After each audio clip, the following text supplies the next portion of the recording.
සාමෙක්කන සුබ උදෑසනක්. අපි යාත්නා කරමු. ආදරවන්ත දෙවියන් වහන්සේ මේ වෙලාවට අපි යාත්නා කරනවා දෙවියන් වහන්සේ. දෙවියන් වහන්සේ ඔබ අපේට ලං වෙලා අපේ ඇස් දෙක ඇරලා දෙවියන් වහන්සේ අපේ හදවතට කතා කරන්න කියලා. දෙවියන් වහන්සේ ඔබ අපිට කැඳවීමක් දීලා තියෙනවා. ඒක විශාල වගකීමක්. හැම එක්කනම ඇතුල් වෙලා පංගුකාරයක් වෙන්න පුළුවන් වගකීමක්. ඒක කරන්න අපිට උදව් කරන්න, ඒක තේරුම් ගන්න අපිට උදව් කරන්න. දෙවියන් වහන්සේ මෙහින් හැම එක්කනත් එක්කත් මාත් එක්කත් මේ වෙලාවේ සිටින්න කියලා මම ඉල්ලා සිටිනවා. යේසුස් වහන්සේගේ නාමයෙන්. ආමෙන්. මිනිස්සෙක් හිටියා. එයාට දේවල් එපා වෙලා තිබ්බේ. එපා වෙලා තිබ්බේ එයාගේ හදවතේ විරුද්ධතාවයක් තිබ්බා පංගුවක් දේවල් ගැන. එයාගේ විරුද්ධතාවයක් තිබ්බා සමාජය බලනකොට පංගුවක් කට්ටිය විතරක් විශේෂයි. අනිත් කට්ටිය මොනක්වත් කමක් නැහැ. මේ කුඩා කණ්ඩායමට දේවල් හරිනම් හරි කියලා ඒක දකපහින්දා ඒ මනුස්සගේ හිතේ විරෝධතාවයක්. එයා බැලුවා වටපිට බලනකොට කිසිම එක්කෙනෙක් ඒගොල්ලන්ගේ අසල්වාසියන්ට කිසිම ප්‍රේමයක් නැහැ. අසල්වාසියන්ට කිසිම ප්‍රේමයක් නැහැ. ඒකින්ද එයාට එපා වෙලා තිබ්බා. ඒත් එයා ආයිපාර සමාජ දේ බලනකොට එයා දකින දේ කට්ටිය අනිත් කට්ටියගේ උමනාවල් ගන්න ඒගොල්ලන්ගේ පාවිච්චි කරනවා. ඒගොල්ලන්ගේ පාවිච්චි කරනවා. දුර්වල අමාරුවට වැළලා තියෙන කට්ටිය නැත්තම් ප්‍රශ්න අතර මේ මැද යන කට්ටිය වැඳපු කට්ටිය දෙමව්පියෝ නැති කට්ටිය පාවිච්චි කරනවා දැකලා එයාගේ හිතේ ලොකු විරෝධතාවයක්. එයා බලනකොට එයා දැකපු දේ හැම එක්කනම එයාගේ දේ තමයි රැක ගන්න බලන්නේ. එයාගේ උමනාව තිබ්බේ මගේ දේ ගැනයි. මේ වගේ දේවල් ඔබ දකිනවාද? අද සමාජයේ අද ලංකාවේ මේ වගේ දේවල් ඔබ දකිනවාද? දකිනවා නම් ඔබ හදවතේ මොකද තියෙන්නේ? ඔය හිතනවාද අයියෝ මේක වැඩක් නැහැ. පස්සේ කමත කරලා දානවාද? මම මේ දවස් කිහිපයේ ඒසායා පොත මං කියව සිටිනවා. ඒක කියමින් සිටිනකොට මම ඉස්සර කියවලා තියෙනවා ස්වල්ප සාරයක්. මේ වාර්තා වර්ණය හින්දා පංගුවක් දේවල් ආය පාරක් නිකන් අලුත් විදියකට පේනවා වගේ මට හිතුණා. ඉතින් මං අද කතා කරන්න යන්නේ අපි අමතක කරලා තියෙන දේවල් ටිකක් ගැන. අපි අමතක කරලා තියෙන දේවල් ටිකක් ගැන. අපි කියමු ඒසායා පොත 10 වෙනි පරිච්ඡේදය කියමු. දුර්වලයන් විනිශ්චයෙන් අහක් කරන පිණිසත් මාගේ සෙනගේ දුප්පතුන්ගේ යුක්තිය පෙරලන පිණිසත් වැන්දබුවන් තමුන්ගේ කොල්ලේ වන පිණිසත් පියා නැත්තාවුන් තමුන්ගේ ගොදුර කරගන්න පිණිසත් අධර්මිෂ්ඨ නියෝග නියම කරගන්නන්ටද අයුක්ති සටහන් කර තබා ගන්නන්ට දුප්වේ. පලිගැනීමේ දවසේදීත් දුරින් එන විනාශයේදීත් නුඹලා කුමක් කරන්නහුද? උපකාර ලැබීම පිණිස නුඹලා කාළඟට පලා යන්නහුද? නුඹලාගේ තේජස කොතන තබා යන්නහුද? හරි පැහැදිලි.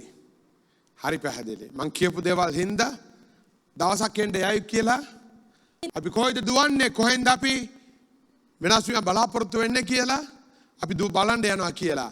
මේක කියපු හැටිව මට පළවෙනි හදවතට ආවේ මේක මට ආදාළ නැහැ. ඇයි මම නීතිකරුවෙක් නෙවෙයි, මම මිනිස්සුකරුවෙක් නෙවෙයි. ඉතින් මට මේක ආදාළ නැහැ කියලා.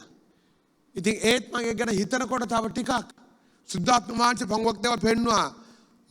මට පොසිෂන් එකක් නැති වුණාට ජජ් කෙනෙක් හැටියට නීතිකරුවෙක් ඇටුවට මම නීතිකරුවෙක් තමයි. ඇයි හැමදාම මං තීරණ ගන්නවා. නීතිකරුවෙක් කියලා තීරණ ගන්න එක්කෙනෙක්. මම හැමදාම හැම මොහොතම හැම වෙලාවම තීරණ ගන්නවා. ගන්න තීරණ මුදල් හම්බුනාම කොහොමද ඒක මම පාවිච්චි කරන්නේ? පාරේ යනකොට මම කොහොමද හැසිරෙන්නේ? වරද්ද දකින්නකොට මම ඒක ගැන මොකද කරන්නේ? හරි දේ කරන්න මට ඉඩ ප්‍රසාදයක් හම්බුනාම මම ඒක කරනවා. ඉතින් හැම එකම තීරණ ගන්නවා. ඉතින් ඒ තීරණ ගන්න එක්කෙනෙක් විනිශ්චයකරුවෙක්, නීතිපතියෙක්. ඉතින් ඔබයි මමයි අපිට මේ පදනමක් නැති වුණාට අපි ඔක්කොමලා මෙතනටපත් වෙලා ඉන්නවා. එතකොට අපිට දෙවියන් වහන්සේ කියනවා දවසක් ඒවිද කොහාටද යන්නේ කියලා දන්නේ නැතුව ඉන්න දවසක් ඒවිද, කොහාටද දුවන්නේ කියලා ඉන්න දවසක් ඒවිද. ඉතින් මම පළවෙනිට කියන්න කැමති අපි අමතක කරලා තියෙනවා දෙවියන් වහන්සේගේ ගතිගුණයක්. දෙවියන් වහන්සේ යුක්තිය බලාපොරොත්තු වෙන දෙවියන් වහන්සේ කෙනෙක් කියලා අපි අමතක කරලා තියෙනවා. ඇයි අපි ඉන්නේ කරුණාවේ කාලේනේ. ඉතින් කරුණාව කාලේ ඉන්නේ ඉඳ ඕන වෙලාවට සමාව ඉල්ලන්න පුළුවන් නේ. අපි කරුණාව හින්දා තමයි දෙවියන් වහන්සේ දැනගන්නේ. හැබැයි කරුණාව තුලින් දෙවියන් වහන්සේ දැනගත්තම දෙවියන් වහන්සේ ආත්මය අපි ඇතුළට වුණාම අපිට යුක්තිය ඉෂ්ට කරන්න අපිට බලයක් තියෙනවා. ඉතින් දෙවියන් වහන්සේ මාරු වෙලා නැහැ. එදත් දෙවියන් වහන්සේගේ උමනාව තිබ්බේ යුක්තිය දකින්න සමාජයේ. අදත් එයාට උමන වෙලා තියෙන්නේ යුක්තිය දකින්න සමාජයේ. ඉතින් අපි ඒක ගැන අමතක කරලා තියෙනවා. අයි දෙවියන් වහන්සේ කරුණාවන්තයි. ඔව් කරුණාවන්තයි. මට සමාව දෙනවා. මට අදූදේ සමාව දුන්නා. තේරුණානේ? හැබැයි දෙවියන් වහන්සේට දෙවියන් වහන්සේ අයුක්තිය දැකලා එයා දවසක් කියනවා අපි අයුක්තිය හින්දා දවසක් එන්නේ යනවා. එයා ඒකට දඩුවමක් දෙන්න යනවා. ඇයි දෙවියන් වහන්සේ මේ ස්වල්ප කට්ටියක් හින්දා සමාජයම විනාශ වෙන එක දකින්න කැමති නැහැ. එහෙමනම් දෙවියන් වහන්සේ යුක්තිය දෙවියන් වහන්සේ කෙනෙක් නෙමෙයි. දෙවියන් වහන්සේ යුක්තිය දෙවියන් වහන්සේ කෙනෙක් හින්දා දඬුවම් දෙන කාලයක් එනවා.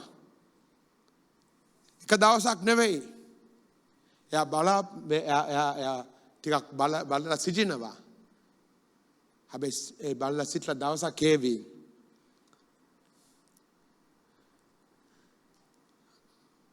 මේ මං කියවනේ මිනිස්සෙක් හිටියා මේ දේවල් එපා වෙලා කියලා.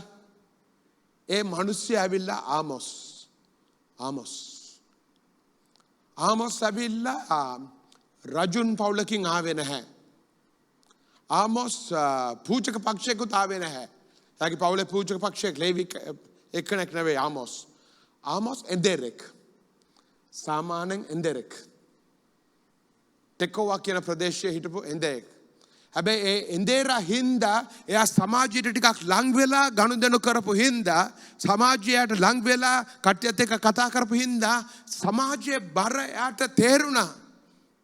සමාජයේ බර තේරුණාම දෙවියන් වහන්සේ එයාගේ ආත්මයක ඇතුළට දාලා එයාව අනාගත වක්තෘයක් කරා යාව. ඒ වෙලාවේ ආමොස් අනාදරි වක්තෘ හැටියට මේ දේවල් කියන ආමොස් පොතේ අපි දෙවනියට මතක් කරලා තියෙනවා දෙවියන් වහන්සේගේ අරමුණක්. දෙවියන් වහන්සේගේ අවධානයට ගන්න යම් කිසි දෙයක්. මම විවෘත කියන කැමති සුමාන දෙකක් වෙන්න පුළුවන්. මට මගේ හදවතේ ලොකු බරක්, ලොකු දුකක්. දෙවියන් වහන්සේ මේ දේවල් ඔක්කොම රටේ වෙනවා. හැබැයි නායකයෙක් හැටියට මට වචනයක් නැහැ දෙවියන් වහන්සේ. මම බයිබලෙන් දේශනා කරනවා. හැබැයි දෙවියන් වහන්සේ විශේෂ පණිවිඩයක් නැහැ කියලා මම දුක් විඳා. දුක් විඳලා යාත්නා කාලයක් ගත්තා, යාත්නා දවස් ටිකක් ගත්තා. ඒත් මට කියන්න බැරි වුණා දෙවියන් වහන්සේ මේක මට කියනවා කියලා ප්‍රසිද්ධ කරන්න. ප්‍රකාශ කරන්න. ඉතින් මගේ අපේ රට වටේ අනිත් නායකයෝ ටික කැඳවුවා. මම කැඳවලා අපි කැඳවලා ඇව්වා ඕගොල්ලන්ගේ ප්‍රදේශයේ මොකද වෙන්නේ කියලා. 90% ඍණ පැත්තට තමයි කිව්වේ. ප්‍රශ්න ගොවියන්ගේ ප්‍රශ්නේ, තෙල් නැති ප්‍රශ්නේ, මේ දීවිර කරන කෂ්ට වෙළඳ සෙලේ තියෙන ප්‍රශ්න ඒ වගේ තමයි කිව්වේ. ඉතින් මං කිව්වේ මම මේගොල්ලන් පත් කරා මට වචනයක් ගන්න උදව් වෙයි කියලා. හැබැයි ඔක්කොම ඍණ පැත්තේ තමයි මට ඇහෙන්නේ. එකපාරටම ටික කාලයක් යනකොට මම දැනුණා දෙවියන් වහන්සේ සම්දයක් කියනවා. දෙවියන් වහන්සේ කියනවා මේ කාලේ දෙවියන් වහන්සේගේ මූණ සොයන්න කියලා. දෙවියන් වහන්සේගේ මූණ සොයන්න කියලා. ඉතින් මං එතන ඒ සාකච්ඡාව නවත්තලා ටිකට පස්සේ කිව්වා මට මග පෙන්වීමක් තියෙනවා අපි දෙවියන් වහන්සේගේ මූණ සොයන්න අවශ්‍යයි කියලා. එතකොට තව පාස්ටර් කෙනෙක් සීනියර් පාස්ටර් කෙනෙක් කිව්වා මම නම් හිතන්නේ ඔක දෙවියන් වහන්සේ මම හිතන්නේ ඒක තමයි දෙවියන් වහන්සේගේ මූණ සොයන්න අවශ්‍යයි කියලා. ඉතින් අපි දවසක් දාගත්තා අද රාත්‍රියේ ඉඳන් බදාදා උදේ වෙනකන් අපේ ෆෝන් ටිකක් අයින් කරලා තියලා දවසින් වෙලාවට ෆෝන් එක බලන්න පුළුවන් වැඩ කටයුතු තියෙන හින්දා හැබැයි කාලයක් දෙමු කියලා දවසකට පැය 10ක් පැය 8ක් 10ක් හරි දෙමු කියලා දෙවියන් වහන්සේගේ මූණ සොයන්න. ඉතින් අද රාත්‍රිය යනවා. ඒත් සුමානකට පස්සේ ආයෙත් කණ්ඩායමපත් වුණාම දැන් මේ යාත්‍රා වේලාවකට රාමුවක් තියෙන්න අවශ්‍යයිනේ. යම් කිසි වැඩසටහනක් තියෙන්න අවශ්‍යයිනේ. ඒ වගේ වැඩසටහනක් තිබෙන්නේ නැහැ. රාමුවක් තිබෙන්නේ නැහැ. ඉතින් මං කිව්වා දැන් දවස් පැය 7ක් විතර තියෙනවා දැන්. මොකද අපි කියලා කරන්නේ යාත්‍රා කරනවා තමයි මොකද කරන්නේ කියලා. අයි අපි කරන දේ හොඳට කරන්න ඕන කියලා ඒ පුරුද්ද තියෙන හින්දා. හැබැයි ඒත් මම ඒ කණ්ඩායමෙන් ඇහුවා අපි කොහොමද මේ රාමුව හදන්නේ කොහොමද මඟ පෙන්වන්නේ කියලා. කාටවත් මඟ පෙන්වීමක් තිබෙන්නේ නැහැ. ඉතින් එතකොට මම හිතුවා අපි දෙවියන්ගේ පොත් මේ බයිබලයේ පොතක් අරගෙන අපි ඒක මෙනෙහි කරලා ඒක තුලින් යාත්‍රා කරමු කියලා. ඉතින් කොයි පොතද ආමොස් කියලා මගේ ඔළුවට ආව එකපාරම. ආමොස් කියලා ඔළුවට ආව. මං කිව්වා ආමොස් පොත ගමු. අපි ඒක මෙනෙහි කරමු මේ කාලේ මෙනෙහි කරලා දෙවියන් වහන්සේ මඟ පෙන්වන හැටියට ආමොස් පොතෙන් අපි යාත්‍රා කරමු කියලා. දවස් 3කට විතර ඉස්සරහා හරි ආමොස් පොත මම ආමොස් ටික බලන්න ඕනනේ ඔක ටිකක් දැන් යන්න ඉස්සරහ නම් කියලා බැලුවම මම පුදුම වුණා. ආමොස් 5:6 මේකයි කියන්නේ. යුක්තිය කොසඹවලට හරවන්නා වූ ධර්මිෂ්ඨකම බිම හෙලන්නා වූ තැනැත්තෙනි. ස්වාමින් වහන්සේ සොයන්න එවිට නුඹලා ජීවත් වන්නෝය. නැත්නම් උන්වහන්සේ ගින්නක් මෙන් යෝසෙප් වංශයේ පිටට පැමිණෙනවා ඇත. බෙතෙල්හි නිවන්නට කෙනෙක් නැතුව එය ඇවිලෙනවා ඇත. දෙවියන් වහන්සේ යම් දෙයක් කියන එතකොට දෙවියන් වහන්සේගේ මූණ සොයලා ජීවත් වෙන්න කියලා උතර තියෙන්නේ. ඒ කාලේ දෙකකට කිව්වක්වත් කියන්නේ ඒ කාලේට ආයිපාර යුක්තිය කොසඹ වලට හරවන්නා වූ ධර්මිෂ්ඨකම බිම හෙලන්නා වූ තැනැත්තෙනි ස්වාමින් වහන්සේ සොයන්න එවිට නුඹලා ජීවත් වන්නෝය. හරි. ස්වාමින් වහන්සේගේ මූණ සොයන්න එවිට ජීවත් වන්නේ කියලා. ඒ කියන්නේ ස්වාමින් වහන්සේගේ මූණ සොයලා තමයි අපි ජීවත් වෙන්නේ කියලා. ඉතින් මට පුදුම වුණා මට හම්බෙන් විතර එන දේවල් එකපාරම ආමොස් පොතට ගියාම මේක තමයි ආමොස් පොතේ තියෙන ප්‍රධාන සෙන්ටන්ස් එක මේක තමයි. මේක කේන්ද්‍ර කළ තමයි අනිත් ඒවාල් තියෙන්නේ. ඉතින් මම දැනගත්තා අපිට කාලයක් ඇවිල්ලා තියෙනවා. අපි ජීවත් වෙන්න යනවා නම් අපි ජීවත් වෙන්න යන්නේ දෙවියන් වහන්සේගේ මූණ සොයලා. දෙවියන් වහන්සේගේ මූණ සොයලා. පංගොක්ක අපි දෙවියන් වහන්සේගේ දැහැත්ත සොයනවා, අත සොයනවා. දෙවියන් වහන්සේගේ කැමැත්ත සොයනවා. දෙවියන් වහන්සේගේ අනුග්‍රහය සොයනවා. බට් ඔබයි මමයි දෙවියන් වහන්සේගේ මූණ සෙව්වම මේ ටිකම ලැබෙනවා අපිට. ඉතින් ප්‍රමුඛ දේ ඇවිල්ලා දෙවියන් වහන්සේ ඔබව සොයනවා. මූණ සොයනවා කියන යව සොයන එකට තියෙන්නේ. නේ මගේ මූණ සොයනකොට මාව සොයනවා නේ. මගේ මූණ තමයි මගේ sannivedana ප්‍රධාන අංශය. නේ? දෙවියන් වහන්සේගේ මූණ සොයන්න කියලා. ඉතින් අපේ කාලයක් ඇවිල්ලා තියෙන සබාව සෙනෙවන්තිය කාලයක් ඇවිල්ලා තියෙනවා. දෙවියන් වහන්සේගේ මූණ සොයලා තමයි අපි ජීවත් වෙන්න යන්නේ. නැත්තම් ගින්නක් අකුලන්න යනවා කියලා යූදාවෙත් බෙතෙල් එකත් ඒකේ නිවන්න බෙතෙල් කියන දෙවියන් වහන්සේගේ ගෘහය. දෙවියන් වහන්සේගේ ගෘහයත් එක නිවන්න කවුරුත් නැහැ කියලා. අපි දෙවියන් වහන්සේගේ මූණ සෙව්වේ නැත්තම් ගින්නක් එළියේ පැතිරෙනවා. අපි දකින්නවා හැමදාම ප්‍රශ්න පැතිරෙලා යනවා. ඒ දෙවියන් වහන්සේ කියනවා එයාගේ සභාවට මාගේ මූණ සොයලා ජීවත් වෙන්න කියලා. නැත්තම් බෙතෙල් එතනත් ඒ ගින්න නිවන්න කවුරුත් නැතුව යයි කියලා. අපි හිතන්න හොඳ නැහැ යම් කිසි විදියකට අපි මෙතනින් බේරෙන්න යනවා කියලා දෙවියන් වහන්සේගේ මූණ සෙව්වේ නැත්තම්. දෙවියන් වහන්සේගේ මුණ සෙව්ව නැත්තම්.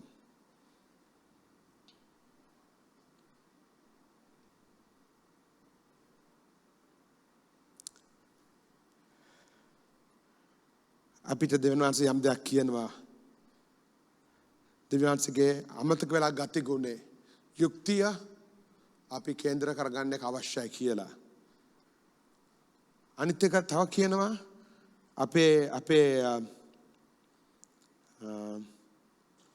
අපිට උමනක් හැබැයි දෙවියන් වහන්සේ මෙතන ආමෝස්ට කිව්වට එයාගේ මූණ සොයලා කියලා එයා මූණ සොයන්න කියන මේ විදියකට අපි කියවමු ආමෝස් 2:6 ඉඳන් 8 වෙනකම්. ස්වාමින් වහන්සේ මෙසේ කියන සේක ඊශ්‍රායල් වරන්ගේ බර 3ක්ද එසේ 4ක්ද නිසා මම එහි දඬුවම පහ නොකරන්නෙමි. මක් නිසාද ඔහු ධර්මිෂ්ඨයා රිදී වලටත් දිලින්දා වහන් සංගලකටත් වික්කෝය. දුප්පතාගේ හිසේ පොළොවේ දූවිලි තිබෙනවා දකින්ට ඔවුන් ආශා වෙති. යටහත් අයගේ මාර්ගයේ පෙරලති. මාගේ ශුද්ධ වූ නාමයේ කෙලෙහෙන ලෙස පුරුෂයෙක්ද ඔහුගේ පියාද එම තරුණිය කරා එළඹෙති. ඔවුන් උගසට ගත් වස්ත්‍ර සියලු පූජාසන ළඟ එලාගෙන ඉඳිති. දඩගැසුම් කෑ අයගේ මුද්‍රික පානයද තමුන්ගේ දෙවිවරුන්ගේ ගෘහයේදී බොති. ඉතින් මෙතන හරි අමාරු දේවල් ටිකක් දෙවියන් වහන්සේ කියන සමාජය වෙනවා කියලා. මේ අපේ සමාජය ගැන කියනවා දන්නේ නැහැ මෙතන මං හිතනවා වගේ පංගුවක් දේවල් අදහලයි කියලා. කියනවා දුප්පතාව වර්ධියට පාවිච්චි කරනවා කියලා.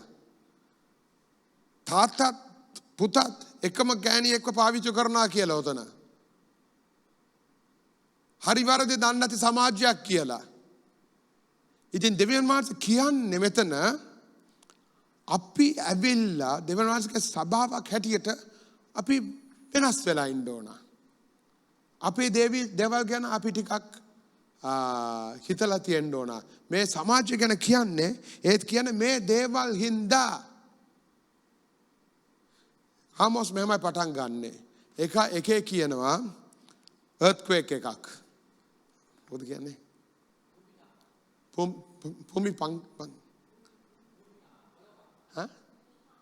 භූමිකම්පාවක් එන්න අවුරුදු එකකට ඉස්සර ආමෝස් අනාගත වස්තුරු මේ වගේ කිව්වා කියලා.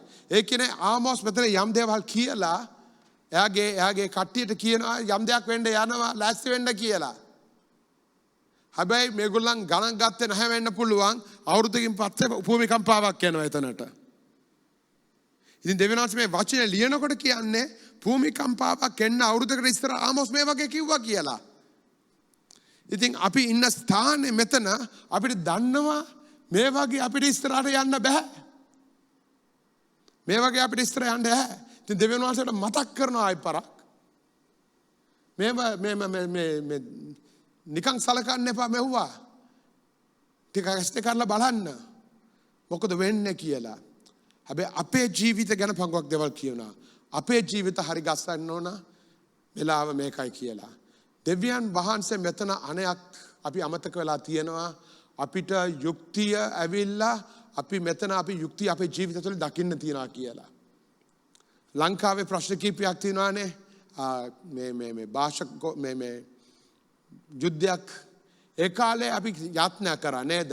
උගාක් යාත්නා කරා. හැබැයි එක්කෙනෙක් මයික් කොන්ස්ටන්ස් කියලා ඉස්සර ලංකාවට තරුණ කාලේ ආපු එක්කන ඒකට පස්සේ වයසක ගිහලා ආයෙත් ආවා. එයා ඇවිල්ලා කිව්වා ඕගොල්ලන් යාත්නා කරනවා. හැබැයි ඕගොල්ලන් යාත්නා කරාට ලංකාවේ ප්‍රශ්නේ විසඳන්න කියලා සභාවේ ඉන්නේ ද්‍රවිඩ එක්කන සිංහල කට්ටියත් එක්ක විරෝධතාවයක් තියෙනවා කියලා. සභාවේ ඉන්නේ සිංහල ජනතාව දෙමළ කට්ටියත් එක්ක ප්‍රශ්නයක් තියෙනවා කියලා. එයා කියපු දේ ඕගොල්ලන් අතර ප්‍රශ්න තියෙනකොට කොහොමද ඕගොල්ලන් යාත්නා කරන්න පුළුවන්? කොහොමද ඕගොල්ලන් යාත්නා කරන්න පුළුවන්? දෙවියන් වහන්සේ කියයි ඕගොල්ලන්ගේ දේවල් හරිගස්ස ගන්න, සමාජ දේවල් හරිගස්ස ගන්න ඉස්සරහ කියලා. ඉතින් මේක මට තේරෙන්නේ මේකයි මටත්. පංගොක් කියලා අපි මේව ගැන හිතන්නේ නැහැ. අපි තීරණ ගන්නකොට අපි මේ වගේ දේවල් හිතන්නේ නැහැ. ඒ දෙවියන් වහන්සේ කියනවා මේ අද ඇත්තට අපි අසල්වැසියෝ ගැන හිතනවාද? ඇත්තට අපි දුප්පත් වෙන්න පුළුවන්. අපිට වඩා දුප්පත් කට්ටියක් ඉන්නවානේ. අපි ඒගොල්ලන් ගැන හිතනවාද? වැඳපු කට්ටිය ගැන හිතනවාද? දෙවියන් වහන්සේ සභාවට කතා කරනවා. සභාවට කතා කරනවා. ඔබටයි මටයි කතා කරන්නේ. අපි යාඥා කරන කට්ටියට හැබැයි අතර යාඥා කරන්න අපිට ආධිපත්‍යයක් අවශ්‍යයි. ඒ ආධිපත්‍ය අපි ලබා ගන්න අපි හරි දේ කරනකොට. අපි දෙවියන් වහන්සේගේ උමනා කරන හැටියට කරනකොට. අපි දීමනාවක් අමතක කරලා තියෙනවා. දීමනාවක් අමතක කරලා තියෙනවා. ඒ දීමනාව ඇවිල්ලා අනාගත වතුරුගේ දීමනාව.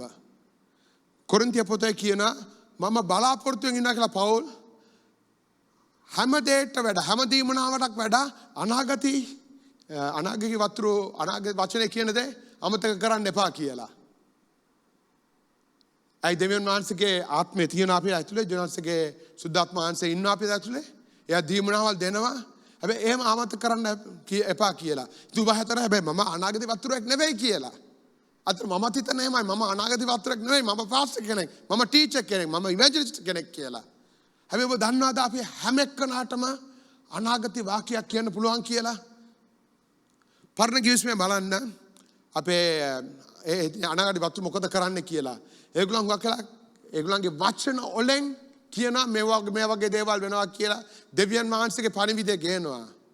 පංගුවක් වෙලා වචන නැතුව සලකුණු තුලින් ඒගොල්ලන් කතා කරනවා. සලකුණු තුලින් ඒගොල්ලන් වචන කතා කරනවා. ඉතින් මේ hina වෙන්න පුළුවන් දේවල් ටිකක් තියෙනවා. දෙවියන් වහන්සේ කිව්වා ඒසායා වන අනගතරට අඳුන් ටික ගලවලා අවුරුදු 3ක් එහෙම ඇවිදින්න කියලා. දෙවියන් වහන්සේ කිව්වා. ඔව්. වචන කියලා කට්ටිය ගණන් ගත්තේ නැති හින්දා ඒකේ අර්ථය මොකද්ද? අන්‍ය දේශයක් එන්න යනවා මෙහාට. ඕගොල්ලන්ගේ ඇඳුම් ටික ගලවලා වහල් ඇටියට ඕගොල්ලන්ව තව රටකට ගෙනියන්න යනවා කියලා.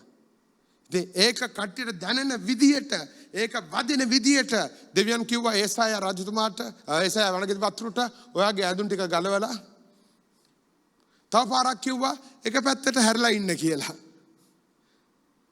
කීප දවස් එහෙම නිදා ගන්න කියලා. හරි? ඒ වගේ දෙවියන් වහන්සේ මේ රට හොල්ලන්න යනවා කියලා. හොසියා අනාගත වතුරට කිව්වා ගිහිල්ලා මේ සිංහල එන්නේ මට හොඳ නැති වේසකම නේ කියන්නේ. වේසකම ඉන්න ගැහණියක් විවාහ වෙන්න කියලා. දෙවියන් වහන්සේ කිව්වා. හිතා ගන්න බැහැනේ. ඔව් දෙවියන් වහන්සේ කිව්වා. ඇයි දෙවියන් වහන්සේ කතා කරනවා මගේ කට්ටිය වේසකමට බහලා තියනවා කියලා. ඒ කියන්නේ මගෙන් එළියට ගිහිල්ලා අනිත් කට්ටිය විවාහ වෙලා ඉන්නවා කියලා. ඒගොල්ලන් අහන්න තින්ද කිව්වා හොසියාට ඔන්න ගිහිල්ලා වේසකමේ ඉන්න ස්ත්‍රියක්. ඒකේ කියන්නේ ඔබලා වේසකමේ හිටියට මම තාම ප්‍රේම කරනවා. මම ඔයගලන්ට තාම බැඳලා තියෙනවා කියලා. ඉතින් අපි දකිනවා ඒ වගේ සලකුණු තියෙන කීපයක්. අපේ මැටි භාජනයක් කියලා කියනවා අපි. ඒ මැටි භාජනය දෙවියන් වහන්සේ ගොඩනගනකොට ඒකේ වරදක් තියෙනවා නම් ඒ මැටි භාජනය කඩලා ආයෙ පාරක් ගොඩනගනවා කියලා. ඒ ඔක්කොම සලකුණු. ඉතින් ස්නේහවන්තිය අපිට වචනෙන් අපි අනාගත වතුරෙක් වන්න බැරි වුණාට අපේ ජීවිත රාමුවෙන් අපි කරන ක්‍රියාවල් තුළින් අපිට අනාගත වතුරෙක් වෙන්න පුළුවන්. මම මේ තේරුම් කරලා දෙන්නම්. අපේ ස්කීම් එකේ එක නිවසක ලේඩි කෙනෙක් හිටියා මේ ගහනු කෙනෙක් හිටියා. එයා හරි නපුරුයි. කෙලින් කියන්නම්. අපේ ස්කීම් එකේ කාටවත් යන්න දෙන්නේ නැහැ ඇතුලෙන්. කවුරු හරි යන්න ස්කීම් එකේ නැති එක්කෙනෙක් ඉන්නවා නම් පොල්ලක් අරගෙන යනවා ගහන්න. ගහලත් තියනවා. එක දවසක් යාට දන්නේ නැති කාර් එකක් අපේ ගෙදරට ආවා කියලා කැත්තක් අරගෙන ඒ කාර් එක හූරලා දැම්මා. දවසක් කීර විකුණන්න අම්මා කෙනෙක් කීර විකුණගෙන එනකොට මෙයා පොල්ලක් අරගෙන නාකි අම්මා කෙනෙක් පොල්ලක් අරගෙන එනවා දුවගෙන මෙයාට ගහන්න. මගේ වයිෆර් කීර අම්මාව ටක් ගාලා අපේ ගෙදර ඇතුළට ගත්තා. අපේ ගෙදර වල ගහන්න බෑනේ. අපේ වත්තේනේ ඉන්නේ. ඒකට පස්සේ එයාට අපිත් එක්ක තරහ වෙලා ඔක්කොමලාට ලිව්වා ස්කීම් එකේ මේගොල්ලන් ඇවිල්ලා තියෙන අපේ ස්කීම් එකට ඔක්කොමලාව කතෝලික කරන්න කියලා. ඊට තේරුමක් නැහැ. හරි නපුරුයි. දවසක් දෙවියන් වහන්සේ මගේ හිත ඇතුළට දැම්මා. එයාගේ මිදුල හරි ජරාව ගේ පේන්නෙත් නැහැ. හැම තැනම ජරාව. දෙවියන් වහන්සේ මගේ හිත ඇතුළට දැම්මා ඔය එයාගේ වත්ත ගිහිලා ටිකක් සුද්ධ කරන්න කියලා. ඉතින් මම දවසක් යනකොට එයා හිටියා පල්ලෙහාට දාලා කිව්වා මැඩම් ඔයාගේ වත්ත සුද්ධ කරන්න මට කැමති පුළුවන්ද කියලා. එයා කිව්වා මගේ වත්ත සුද්ධ කරනවද ඔයා?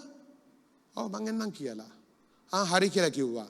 පස්සේ මගේ නායකයට මම කතා කරලා කිව්වා අනේ මාත් එක්ක එන්න දවසක ඒ වත්ත ගිල සුද්ධ කරමු කියලා. අපි සඳුදා දවසක් දාගත්තා මගේ නිවාඩු දවසක්. ඒ සඳුදා දවස ආවම මගේ නායකයා කිව්වා එයාට වෙන වැඩක් තියෙනවා කියලා. ඉතින් මගේ මේ දේවල් ටික අරගෙන වත්ත සුද්ධ කරන්න ගියා යාගේ. මගේ නෝනා මට අඩ ගහලා මේ අපේ වත්ත සුද්ධ කරන්න එහාට යන්න ඉස්සර කියලා. මං ගිහලා සුද්ධ කරලා ජරා කියන්නේ හිතන්න බැරි විදිහට ජරා. අර බාගෙට කාපු යෝගට් ඒක ඇතුලේ පණුවෝයි ටින්නුයි බෝතල්ලුයි හිතන්න බැරි පුළුවන් තරම් විදිහට සුද්ධ කරලා මම ආවා. සුමාන දෙකකට පස්සේ යම් කිසි කාරණාවකට ආයිත් ඔක්කොමලාට ලියනවා. එයා කියනවා අනේ මේ ක්‍රිසෝ හැන්ඩි පුත්කලේ යන හරි විශිෂ්ටයි කියලා. මට විරෝධ හිටපු එක්කෙනෙක්. පස්සේ මම එක දවසක් යනකොට කාර් එක නවතුවා මම නවත්තුවා. මේ වගේ යාළුවෙක් ඉන්නවා. ඔයාට ගිහලා යාත්නා කරන්න පුළුවන්ද කියලා ඇහුවා. මම කිව්වා මට යාත්නා කරන්න පුළුවන් ගිහිල්ලා කියලා. හරි මම නම්බරේ දෙන්නම් කියලා නම්බරේ දුන්නේ නැහැ. දවස් 3කට පස්සේ ආයෙත් මම දැක්කා මගේ ෂටර් එක පල්ලෙහාට දාලා ආවා. නම්බරේ දුන්නේ නැහැ. ඒකට කමක් නැහැ ක්‍රිසෝ තව එක්කෙනෙක් ගිහලා යාත්නා කරලා තියෙනවා. හැබැයි මම ඒගොල්ලන්ට කිව්වා ඔයා නම් ස්පෙෂල් කියලා. මොකද කරේ ස්පෙෂල් වෙන්න බත්තක් සුද්ධ කරා විතරයි. අර නපුරු මිනිසයාට හොඳ දෙයක් කරපු හැටියම ඒක අනාගතරු වතුරේ සලකුණක් වගේ එයාගේ ජීවිතේ කොයි විදියට හරි වෙනස් වුණා. එයාගේ පස්සේ ගේ විකුණලා එයා තව ස්ථානයකට කිව්වා. එතන අර ගේ විකුණනකට අර ඩීඩ් එකක් ලියනවනේ. ඒකට සාක්ෂිකරු හැටියට අනේ ක්‍රිස්තෝ ඔයාව විතරයි මං විශ්වාස කරන්න ඇවිල්ලා සයින් කරන්න කියලා කිව්වා. මොකද කරේ මං සල්ලි දුන්නේ නැහැ. දේශනා කරත් නැහැ වැඩිය. අරක කරේ නැහැ මේක කරේ නැහැ. යම් කිසි දෙයක් පෙන්නුවා මගේ දෙවියන් වහන්සේ මේ වගේ කෙනෙක් කියලා. ඒක අනාගතයේ සලකුණක් වුණා ඒක. ඒක තුලින් යාගේ ජීවිත වෙනස් වුණා. ඉතින් ඔබටයි මටයි පුළුවන් අනාගතේ වතුරෙක් වෙන්න. දෙවියන් වහන්සේ යම් දෙයක් දායි ඔබගේ හිතේ ඔබේ අසල්වැසියෝ ගැන පංගුවක් කියලා ඔබගේ නිවසේ කට්ටිය පවුලේ කට්ටිය ගමේ කට්ටිය ගැන පංගුවක් දේවල් දායි. එව්වා දානකොට දෙවියන් වහන්සේ දානකොට එව්වට අපි ඒක කරනකොට අපි එක්සර අනාගතේ වතුරක් වෙන ඒ වෙලාවේදී අනාගතේ වතුරු වචන පාවිච්චි කරන එක හරි විශේෂයි. හරි උමනාවක් තියෙනවා. හැබැයි හැම කෙනාටම පුළුවන්. අපි දකිනවා දෙවියන්ගේ බයිබලයේ හැම අනාගතේ වතුරක්ම කොයි විදියක් හරි සලකුණෙන් sannivedana කරා. ඒ sannivedana ඔබත් කරන්න පුළුවන් මටත් කරන්න පුළුවන්. දෙවියන් වහන්සේ බලාපොරොත්තු වෙනවා ඒක අපි කරන විට. අපි කියමු මත්තේයෝ 25:40. සැබෑවක් නුඹලාට කියමි මාගේ මේ සහෝදරයන්ගෙන් ඊතා කුඩා කෙනෙකුට නමුත් නුඹලා ඒක කළහුද ඒක කළේ මටයයි කියනසේක. ඔව් දෙවියන් කියනවා මේ කට්ටියෙන් අර පොඩි මෙක්කනට ඔබ කරන දේ මට කරන වගේ කියලා. මට කරනවා වගේ කියලා. ඒ පදේ කියනකොට දෙවියන් වහන්සේ කියන දේ එක්කෙනෙකුට මගේ නමෙන් වතුර වීදුරුවක් දුන්නා ඔබ ඒක කරනවා කියලා. යාට වතුර වීදුරුවක් දෙන්න. අපිට බැරිද වතුර වීදුරුවක් දෙන්න කාට හරි? දෙවියන් වහන්සේ යම් දෙයක් අපේ හිතේ දැම්මත් අපිට ඒක කරන්න පුළුවන් නේද? ආමෙන්. ආමෙන්. ඉතින් මේ කාලේ දෙවියන් වහන්සේ ඔබවයි මාවයි විශ්වාස කරලා තියෙන්නේ. මේ රටට තියෙන්නේ එකම බලාපොරොත්තුව සභාව. රටට තියෙන එකම ඇයි අනිත් කට්ටිය ඒගොල්ලන්ගේ දේවල් ගැන විතරයි බලාගන්නේ. අනිත් කට්ටිය බලාගන්නේ ඒගොල්ලන්ගේ පවුල විතරයි.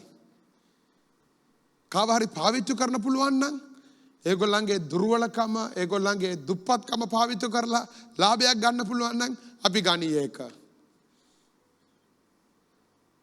හැබැයි දෙවියන් වහන්සේ කියන දේ මෙතන මාගේ මූණ සොයන්න, මාගේ මූණ සොයනකොට මගේ ගතිගුණ අමතක කරන්න එපා. ඇයි මාගේ මූණ සොයනකොට ඔබ රටේ වගේම කට්ටියක් නම් මාගේ මූණ සොයලා ඒකේ වෙන උමනාව මොකක්ද, ඒකේ වෙන යහපත්කම මොකක්ද කියලා. කුඩා දේවල්, සුළු දේවල්, පංගුවක් පොඩි දේවල් තුලින් සමාජයට ලොකු එළියක් එන්න පුළුවන්. එදා හරි විරෝධයි. ඒ මිනිස්සු හැම එක්කනවත් විරුද්ධයි. යම් කිසි විදිහකට දෙවියන් වහන්සේ හදවතේ ඉතින් ඔන්න ඉදල්ලක් අරගෙන මමෙටියක් අරගෙන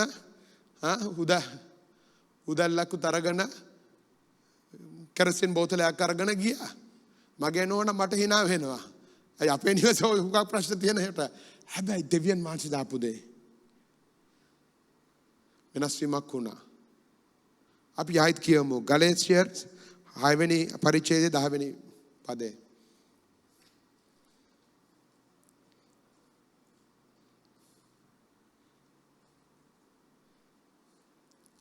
Hayai 10 Galatians. එබැවින් අපට ප්‍රස්ථා ඇති හැටියට සියල්ලන්ටම ප්‍රදාන කොට ඇදහිල්ලේ පවුලට අයිති වූවන්ට යහපත්කම් කරමු. ඔව්. ඒ අයිපාරද වෙනස් කරන හැම එක්කනටම හැබැයි ප්‍රධානම පවුලේ කට්ටියට. තේරුණානේ? අපි පවුලක්. ආමෙන්. ඉතින් දෙවියන් වහන්සේ කියන්නේ සමාජයේ කට්ටිය ඒගොල්ලන්ගේ දේවල් විතරයි බලාගන්නේ. හැබැයි අපි ඇවිල්ලා මේ එළියේ තියෙන සමාජය තව සමාජයක් අපි. මේ ඕගොල්ලන්ගේ සමාජයේ එහෙම තියන්න බෑ. ඕගොල්ලන් එක්කන බලා ගන්න අවශ්‍යයි කියලා. ඉතින් පංගුවක් වෙලා අපි දකින්න දේ ඇවිල්ලා අපි සංවිධානය කරලා යම් දෙයක් කරනකොට හැම එක්කනම වෙනවා.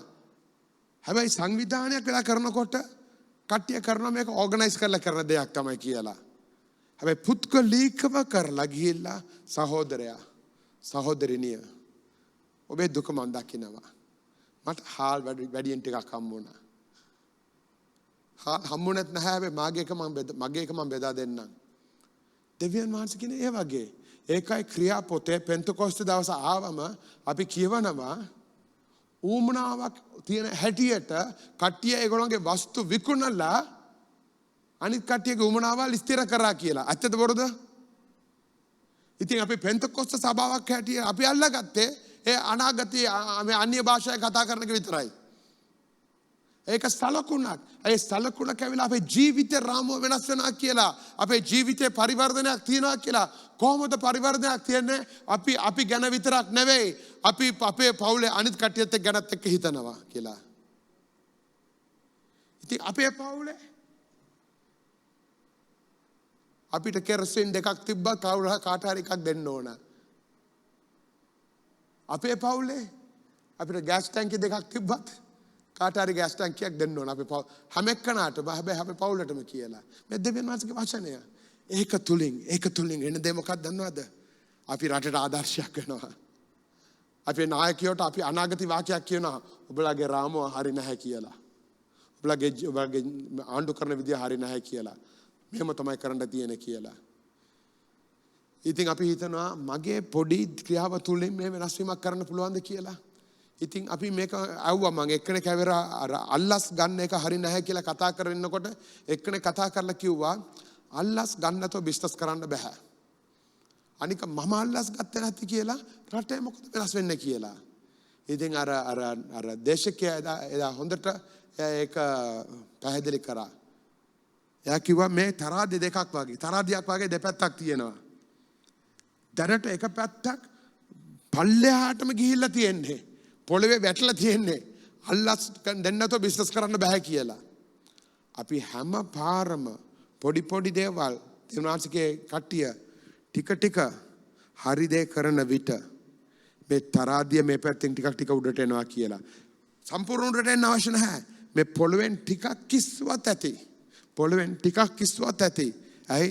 එතකොට තීරණ ගන්නකොට කට්ටියට දන්නවා මට හරි දේ කරලා දේවල් හරියන්න chance එකක් තියෙයි කියලා. ඇයි? ඒක ඉස්ලා තියෙන හින්දා. දෙවියන් වහන්සේ බලාපොරොත්තුෙන් ඉන්නවා. අපිට දේශනා කරන්න පුළුවන්. මට පුළුවන් දේශනා කරන්න. මට වචන එනවා හැමදාම වගේ මම බයිබලයේ කියවනකොට අඩුපාඩුවක් නැහැ කියලා මං හිතනවා. පංගොක් කියලා මට එන්නේ දෙවියන්සේගෙන් එන වචන පැහැදිලි කිව්වෙන් අඩුපාඩුවක් තියෙන හැටි. ඒව කරන්න පුළුවන්. හැබැයි මේ සමාජයට සලකුණක් හැටියට දෙවියන් වහන්සේ ඔබව පත් කරලා තියෙනවා. මාව පත් කරලා තියෙනවා. ඔබ ඒක බාර ගන්න කැමතිද? බාර ගන්න පුළුවන්ද? බාර ගන්න පුළුවන්ද? වතුර බීදරුවක්. ඒකේ ලෝගෝ එක ඇවිල්ලා වතුර බීදරුවක්. සුළු දේ කරන්න. පුළුවන් දේ කරන්න. පුළුවන් දේ කරන්න. දෙවියන් වහන්සේ පොඩි දේ අරගෙන ලොකු වෙනස් වීමක් කරන්න පුළුවන්. සභාව පත් කරලා තියෙනවා. සභාව සමාජයේ ලුණු වගේ. සභාව සමාජයේ එළිය වගේ. ඒ සභාව කියන්නේ ලයිෆ් සෙන්ටර් නෙවෙයි. සමාජය කියන්නේ Assembly of God නෙවෙයි. සභාව කියන්නේ ඔබයි මමයි. ඉතින් මම ඔබගෙන් ඉල්ලා සිටිනවා. අපි ඇත්තට දොස් කියන්න පුළුවන් 10 දෙනෙකුට. ප්‍රවෘත්ති බලලා බනින්න පුළුවන්. ඊයේ ලොකෝ දුකක් මගේ හදවතේ. අයි එක්සෑම් ලියන්න මේ පේපර් නැහැලු. අනේ බොලේ මොකද වුනේ කියලා. අයි ඊයේ පෙරේද නෙවෙයි පේපර් ගන්න ඕනේ එක්සෑම් අච්චු ගන්න මාස 3කට හරි ඉස්සර ගන්න ඕන නේ. ඒ වගේ මේගොල්ලන්ට තේරෙන්නේ නැද්ද කියලා. ඉතින් මට දොස් කියන්න පුළුවන්, මට බනින්න පුළුවන්, සාප කරන්න පුළුවන්. හැබැයි ඒව ඔක්කොම වඩා පොඩි සලකුණක් දෙවියන් වහන්සේ දෙකේන එක කරත් ඒක තුලින් ලොකු වෙනසක් වෙනවා මං කරන අනිත් දේවල් ඔක්කොම වඩා. ඔබවයි මාවයි දෙවියන් වහන්සේ කැඳවන අපේ රටේ මේ වෙලාවේ අපේ ජීවිතය වෙනස් වීම දැක්ක නැත්නම් කවදාවත් දකින්නේ නැහැ ඒගොල්ලන්. මේ දුර්වල වෙලාවේ මේ අමාරු වෙලාවේ අපේ රාමුව වෙනස දකින්න නැතු වුණාට කවදාවත් දකින්න යන්නේ නැහැ. අපිට අවස්ථාවක් තියෙනවා සනේවන්තය. අපිට අවස්ථාවක් තියෙනවා දැන්. දෙවියන් වහන්සේගේ එළිය වෙන්න. දෙවියන් වහන්සේගේ ලුණු වෙන්න. අපිට අවස්ථාවක් තියෙනවා. කෝඩි ගණන් සල්ලි ඉල්ලන්න නැහැ දෙවියන් වහන්සේ. දෙවියන් වහන්සේ මේ බීදුරු කෝපයක් මම හදලා දානකොට ඒක දෙන්න. ඒක දෙන්න. පරණ කිවිසුමේ තියෙනවා පංගුවක් කට්ටිය දන්නේ නැතුව ආගමික සත්කාරනේ මම හොස්පිටැලිටි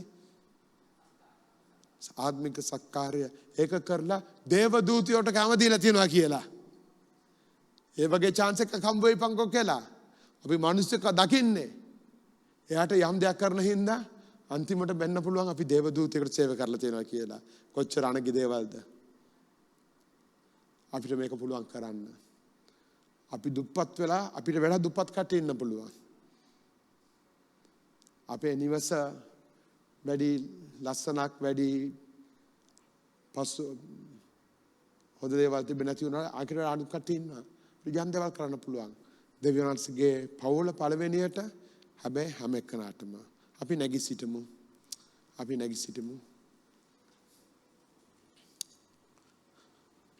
අපි ප්‍රායෝගික අනාගත වක්තරුවෙක් වන්ද පුළුවන්. ප්‍රායෝගික මට ලොකු දේවල් අහන්න කැමතියි. ලොකු පාඩමාලාවල් පාඩම් කරන්න කැමතියි. අයි මගේ දැනුම තියෙනවා කියලා මට ලබා ගන්න ලැබති. දෙවියන් වහන්සේ හැමතෙම කියන්නේ එක ග්ලාස් වතුර ග්ලාස් එකේ සයිස් එකට. අයි කට්ටිය බලන්නේ අපි කොච්චර අධ්‍යාපනය තියනවද කියලා නෙවෙයි. අපි ඒගොල්ලන් ගැන කොච්චර කැක්කමක් තියනවද කියලා කට්ටිය බලන්නේ. අපි යාත්නා කරමු. මම අනම් පාස්ටර් සන්තට අවිල්ලා බාර පෙන්නන්න කියලා. අපි යස් දෙක වහගමු. ඔබට හිතනවා නම් දෙවියන් වහන්සේ ඔබත් එක්ක අද කතා කරනවා කියලා අත උස්සනවා අද දෙවියන් වහන්සේට කියනවා දෙවියන් වහන්සේ මම ලාස්ති කරන්න කියලා ඔබේ ක්‍රියාව කරන්න පොඩි දේවල් අත උඩට උස්සන්න. හලෙලූයා.